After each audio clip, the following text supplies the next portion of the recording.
39 కిలోమీటర్ల దూరాన్ని ఒక మోటార్ నడిపేవాడు 45 నిమిషాలలో ప్రయాణిస్తాడు.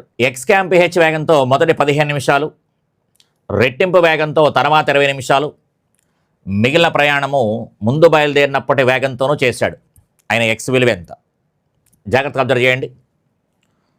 టోటల్గా మనకి దూరం వచ్చి 39 కిలోమీటర్లు అని చెప్పాడు. అంటే ఈ చివరి నుంచి ఈ చివరి వరకు 39 కిలోమీటర్లు.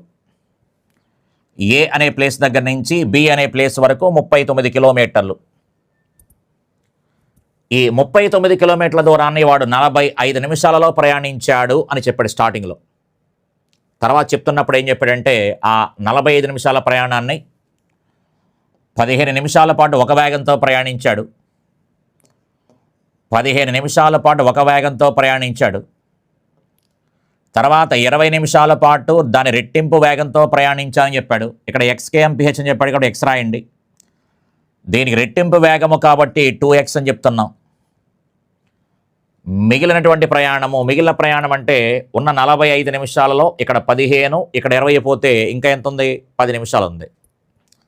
ఈ 10 నిమిషాలు దూరాన్ని, ఈ 10 నిమిషాల్లో ప్రయాణించిన దూరాన్ని ముందు బయలుదేరినప్పుడు వేగం అని చెప్పాడు. అంటే ఎక్స్ అనే వేగంతో వెళ్ళాడు. అందుకని క్లియర్గా ఏం చెప్పుకోవచ్చు అంటే కనుక మొత్తము దూరం ఎంత? 39. ఇది వాడిచ్చింది. ఆ 39 కిలోమీటర్ల దూరాన్ని ముక్కలుగా ప్రయాణించాడు. 15 నిమిషాల పాటు ప్రయాణించాడు, 20 నిమిషాల పాటు ప్రయాణించాడు, 10 నిమిషాల పాటు ప్రయాణించాడు. అందుకని ముక్కలుగా ప్రయాణించిన మొత్తము దూరము, అలాగే వాడు ఒకేసారి చెప్పిన 39 కిలోమీటర్లు సమానమే కదా. అదే పాయింట్ రాయండి. ఇప్పుడు క్లియర్గా మనకి ఇక్కడ దూరము అనగానే కాలము ఇంటూ వేగము, దూరము అనగానే కాలము ఇంటూ వేగము. అందుకని ఈ ముక్కకు సంబంధించిన దూరం అనగానే కాలము ఇంటూ వేగము. కాలం ఎంత? 15 నిమిషాలు కాబట్టి 15/60 నిమిషాలు కాబట్టి /60 రాస్తున్నాం. 15 నిమిషాలు కాబట్టి 15/60. వేగము అనగానే ఎక్స్. ఈ దూరం అవుతుంది. నెక్స్ట్ ఈ దూరానికి సంబంధించి 20 నిమిషాలలో ప్రయాణించిన దూరం అనగానే సేమ్ ఇక్కడ కూడా కాలము ఇంటూ వేగము. కాలం అంటే 20 నిమిషాలు కాబట్టి 20/60. ఇక్కడ వేగం వచ్చి 2x ప్లస్ ఈ పార్ట్కి సంబంధించి ఇక్కడ కాలము ఇంటూ వేగం కాబట్టి కాలం వచ్చి 10 నిమిషాలు, అందుకని 10/60. ఇక్కడ వేగం వచ్చి x అని చెప్తున్నాం. ఇలా ముక్కలుగా ప్రయాణించిన దూరాలు మొత్తము దేనికి సమానం? ఓవరాల్ దూరం ఎంత? 39 కదా. ఆ 39కి సమానం. అంతే, అంతకుమించే లేదు. దీన్ని సాల్వ్ చేస్తే వాడు ఏదైతే ప్రశ్న అడిగాడో ఎక్స్ గురించి ఆ ఎక్స్ వాల్యూ మనకు వస్తుంది. చూడొకసారి. అన్నిటికీ /60 ఉంది కాబట్టి అలా వదిలేయండి. క్లియర్గా ఇది గమనించేది. ఇది 15x, ఇది 40x, ఇది 10x. 10 40 క్లియర్గా 50 అవుతుంది. 50 15 65 అవుతుంది. అందుకని క్లియర్గా మనకి 65x /60, 65x /60 is equal to 39. 65x /60 is equal to 39. ఇటు 65లోను అటు 39లోను ఏ ఎక్కం పోతుందో చూడండి ఒకసారి. 13వ ఎక్కం పోతుంది కాబట్టి క్యాన్సిల్ చేయండి. 13 5లు 13 మనకి దీంట్లో 3 సార్లు పోతుంది. అలాగే ఇక్కడ ఉన్నటువంటి 5 కింద డినామినేటర్లో ఉన్న 60లో ఎన్నిసార్లు పోతుందో చూడండి ఒకసారి. 5 60లో 12 సార్లు పోతుంది. అంతే. ఇప్పుడు ఎక్స్ వాల్యూ కావాలంటే కనుక 12 × 3. ఎక్స్ వాల్యూ కావాలి అంటే కనుక ఎక్స్ ఈజ్ ఈక్వల్ టు 12 3 36. కాబట్టి క్లియర్గా మనకి X is equal to 36 36 kmph అని చెప్పచ్చు. ఏబి స్టేషన్ల మధ్య దూరం 390 కిలోమీటర్లు. ఉదయం 10 గంటలకి ఏ నుండి బికి బయలుదేరిన రైలు వేగము 6 kmph. 6 kmph చూడండి ఒకసారి. A train starts from A at 10 AM and travel towards B at 65 kmph. 65 kmph. 65 kmph. 65 kmph.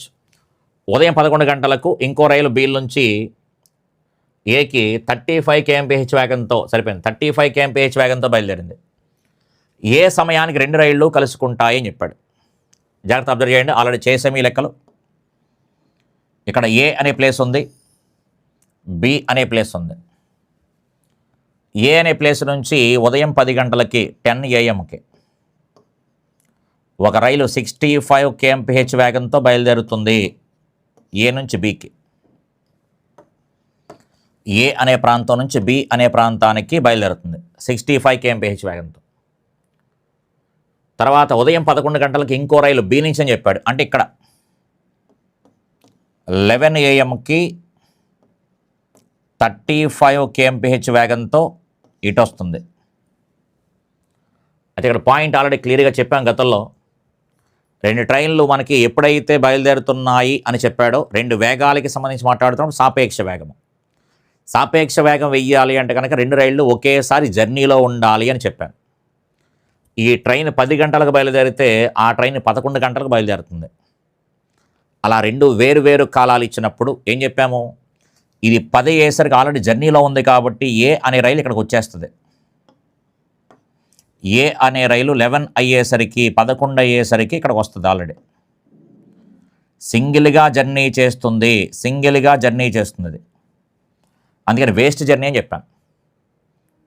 అంటే 2 కలిసి ఒకేసారి జర్నీలో ఉన్నప్పుడు మాత్రమే మనం క్లియర్గా సాపేక్ష వేగం వేస్తాం. 2 కలిసి ఒకేసారి జర్నీలో ఉన్నప్పుడు మాత్రమే సాపేక్ష వేగం వేసుకోవాలి. ఇది సింగిల్గా జర్నీ చేసింది కాబట్టి 1 గంట పాటు జర్నీ చేసింది ఎంత, 65. అంటే 65 కిలోమీటర్లు వేస్ట్ జర్నీ చేసింది. మరి టోటల్ దూరం ఎంత ఇక్కడి నుంచి ఇక్కడ వరకు, 390 అని ఇచ్చాడు. టోటల్ దూరం 390. అందుకని మొత్తము దూరం 390 కిలోమీటర్ల దూరంలో ఇక్కడ ఒక వేస్ట్ జర్నీ 65 పోతే 390 కిలోమీటర్ల జర్నీలో వేస్ట్ జర్నీ 65 పోతే ఇంకెంత ఉంది, 315 అంటే చూడండి ఒకసారి. 315 65 అంటే కనుక 380 అవుతుంది. అంటే 325 ఉంటుంది. ఇంకా 325 25 65 90 సరిపోయిందండి. ఇక్కడ 325 కిలోమీటర్ల జర్నీ ఉంది. ఇప్పుడు వాడు ఇండైరెక్ట్గా ఏబీ స్టేషన్ల మధ్య దూరం 390 ఇచ్చాడు. కానీ ఏబీ స్టేషన్ల మధ్య దూరం 390 ఇచ్చాడు. కానీ అందులో మనకు పని చేసేది 325 మాత్రమే. 65 కిలోమీటర్లు వేస్ట్గా జర్నీ జరిగింది. ఏ అనేది సింగిల్గా జర్నీ చేసింది. సాపేక్ష వేగం వాడాలంటే ఇద్దరు కలిసి ఒకేసారి జర్నీలో ఉండాలి అని చెప్పాం. అయితే వాడు అడిగింది ఎంత కాలము, ఏ సమయానికి అని చెప్పాడు. కాలం అడిగాడు. ఈ 2 ఇలా జర్నీ చేసుకుంటూ ఎక్కడో చోట కలుసుకుంటాయి కదా, ఆ కాలము ఎంత అని ప్రశ్న అడిగాడు. కాలము అడిగాడు కాబట్టి దూరము బై వేగము. కాకపోతే ఏ వేగం వేయాలి, సాపేక్ష వేగం వేసుకోవాలి. ఎదురెదురుగా ప్రయాణిస్తున్నాయి కాబట్టి సాపేక్ష వేగం వేసుకుంటాం. ఎదురెదురుగా ప్రయాణిస్తున్న 2 వేగాలు సాపేక్ష వేగం వేస్తాము. 325 దూరము. సాపేక్ష వేగం అంటే కనుక ఇది 65, ఇది ఒక 35. 65 35 ఎంత అంటే కనుక 100 అని చెప్తాం. 25 నాళ్ళు 25 మనకు దీంట్లో 13 సార్లు పోతుంది. ఇంకా 12 25లు 300 కాబట్టి 13 సార్లు పోతుంది. అందుకని 13/4 అనగానే క్లియర్గా మనకి 4 3 12, 4 3 12, 4 3 12, 12 పోతే ఇంకా 1/4. అంటే 3 1/4 గంటల్లో కలుసుకుంటాయి. 3 1/4 గంటల్లో కలుసుకుంటాయి. అయితే అడిగిన ప్రశ్న ఎన్ని గంటల్లో కలుసుకుంటాయని చెప్పలేదు, ఏ సమయాన్ని కలుసుకుంటాయని చెప్పాడు. ఏ సమయాన్ని కలుసుకుంటాయి, 3 1/4 గంటల్లో కలుసుకుంటాయి. ఏ సమయాన్ని కలుసుకుంటాయంటే జర్నీ ఎక్కడి నుంచి మనకి 11 గంటల దగ్గర నుంచి మనం కౌంట్ చేసింది. అందుకే 11 AM తర్వాత 3:15 అంటే ఖచ్చితంగా మనకి 2:15 అని చెప్పచ్చు. అంటే 2:15 PM, 2 గంటల పావు, 2:15 PM అని చెప్తాం. 2:15 PM అని చెప్తాం. అలాగే ఈ ప్రశ్న గమనించండి ఒకసారి. పీటర్ కొంత దూరాన్ని 1 గంట 24 నిమిషాల్లో నడవగలడు. దూరంలో 2/3 వంతు దూరాన్ని 2/3 వంతు అనగానే ఎప్పుడైతే భిన్నం కనిపించిందో 3 కిలోమీటర్లలో 2 కిలోమీటర్లు అనే మీనింగ్ తీసేసుకోండి. అంటే మన ప్రకారంగా మొత్తము దూరం 3 కిలోమీటర్లు అని అర్థం. మన ప్రకారంగా మొత్తము దూరం 3 కిలోమీటర్లు అని అర్థం వస్తాయి. ఎప్పుడైతే మన ప్రకారం మొత్తం దూరం 3 కిలోమీటర్లు అన్నామో వాడు అడిగిన ప్రశ్న కూడా మొత్తము దూరం అని అడిగాడు. అందుకని మొత్తము దూరం అడిగాడు కాబట్టి తప్పనిసరిగా కిందన్న ఆప్షన్లో 3వ ఎక్కంతో రిలేట్ అయి ఉండాలి. కిందన్న ఆప్షన్లో 3వ ఎక్కంతో రిలేట్ అయి ఉండాలి. 3వ ఎక్కంతో రిలేట్ అయిన నెంబర్ 1 కనిపిస్తుంది కాబట్టి హ్యాపీగా టికెట్ వేసుకోవచ్చు. 3వ ఎక్కంతో రిలేట్ అయిన నెంబరు క్లియర్గా మనకి 6 కనిపిస్తుంది, టికెట్ వేస్తాం. అలా లెక్క చేద్దాం అనుకుంటే కనుక మన ప్రకారంగా మొత్తం దూరం 3 కిలోమీటర్లు అయితే అందులో 2 కిలోమీటర్ల దూరాన్ని 4 kmph వేగంతో వెళ్ళాడు. 2 కిలోమీటర్ల దూరాన్ని 4 kmph వేగంతో వెళ్ళాడు. మిగిలిన దూరం అంటే కనుక 1 కిలోమీటర్ దూరాన్ని 5 kmph వేగంతో వెళ్ళాడు. అలా మొత్తం వెళ్ళడానికి పట్టిన కాలం వాడి ప్రకారం 1 గంట 24 నిమిషాలు. 1 గంట 24 నిమిషాలు వాడి ప్రకారం. మన ప్రకారంగా ఎంత అని చూడండి ఒకసారి. మన ప్రకారం ఎంత కాలం పట్టింది ఈ 3 కిలోమీటర్లు వెళ్ళడానికి? మన ప్రకారం ఎంత కాలం పట్టింది అంటే చూడొకసారి. కాలం అనగానే దూరము బై వేగము, కాలం అనగానే దూరము బై వేగము, ఈ 2 కాలాలు కట్టండి. కాలం అనగానే దూరము బై వేగము, దూరము 2 కిలోమీటర్ల దూరాన్ని 4 kmph స్పీడ్తో వెళితే 2 1 2 2 అంటే అరగంట అంటే 30 నిమిషాలు. ఇది 1/5 అనగానే గంటలో 5వ వంతు. గంటలో 5వ వంతు అనగానే ఇది ఒక 20 నిమిషాలు. 20 నిమిషాలు. ఇది క్లియర్గా 20 నిమిషాలు. ఇది ఒక అరగంట అని చెప్పాం కాబట్టి 30 నిమిషాలు. సారీ, గంటలో 5వ వంతు అంటే 60 నిమిషాలు కదా, ఇంటూ 60. 1/5 ఇంటూ 60 అంటే 12 అవుతుంది.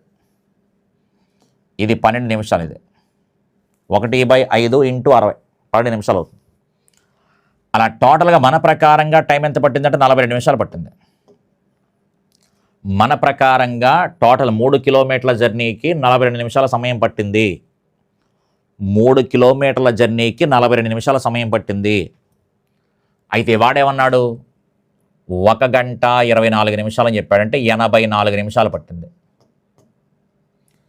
84 నిమిషాలు పట్టింది. మనకేమో 42 నిమిషాలు పట్టింది, వాడికేమో 84 నిమిషాలు పట్టింది. కాబట్టి 42 నిమిషాల కాలంలో 3 కిలోమీటర్లు వెళితే 84 నిమిషాల కాలంలో ఎంత దూరం వెళతాడని చెప్తున్నాడు. 42కి డబల్ కాబట్టి 3కి డబల్ ఎంత 6 అని చెప్పచ్చు. 42కి డబల్ 84 కాబట్టి 3కి డబల్ ఎంత అంటే కనుక 6 అని చెప్పొచ్చు అనమాట.